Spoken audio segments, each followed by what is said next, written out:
Doctor గారు ఒకటి చెప్పండి. ఏంటంటే జనరల్‌గా క్యాన్సర్ వచ్చినప్పుడు ఇలాంటి లక్షణాలు ఉంటాయి. లేకపోతే ఇలాంటి సింప్టమ్స్ ఉంటాయి. లేకపోతే ఇలాంటి చేంజెస్ ఉంటాయి బాడీలో. ఈ పార్ట్‌లో ఉంటాయి, ఆ పార్ట్‌లో ఉంటాయి. అలా చెప్తూ ఉంటారు గదా! బట్ క్యాన్సర్స్‌లో రకరకాల క్యాన్సర్స్ ఉన్నాయి.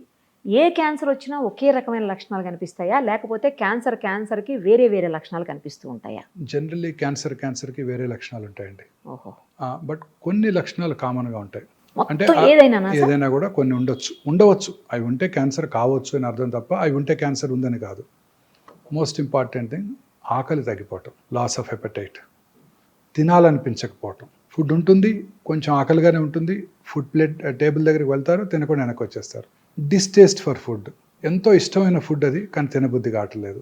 తిన్న టేస్ట్ సరిగా తెలియడం లేదు. ఓహో! తర్వాత అన్ఎక్స్ప్లెయిన్డ్ వెయిట్ లాస్, అంటే చాలామంది వెయిట్ తగ్గుతుంటారు, కావాలని తగ్గుతుంటారు. వీరు మామూలుగా తింటున్నారు, మామూలుగా తన పని తను చేసుకుంటున్నారు, సేమ్ డైట్ తింటున్నారు, కానీ వెయిట్ తగ్గిపోతున్నారు. Very important warning signal off cancer. మూడోది లో grade fever, not high, 99.5, once in a day or twice a day fever వస్తుంటుంది, మెలేజ్ ఉంటుంది, ఒళ్ళని నొప్పులుగా ఉండటం, పని చేయాలనిపించకపోవటం. లాంగ్ టర్మ్ అంటే ఇమీడియట్ 4 రోజులు కాదు. ఓకే. ఓకే. మీకు నాకు కూడా వైరల్ ఫీవర్ వస్తే మెలేజ్ ఉంటుంది, మైల్డ్ వైరల్ ఫీవర్ వస్తే లో గ్రేడ్ ఫీవర్ ఉంటుంది. సో ఏమైనా రావచ్చు అది. అలా కాకుండా లాంగ్ టర్మ్ ఎక్కువ రోజులు associated with weight loss, distaste for food, ఆకలి తగ్గిపోవటం, ఇవన్నీ కనుకుంటే క్యాన్సర్ కావచ్చు.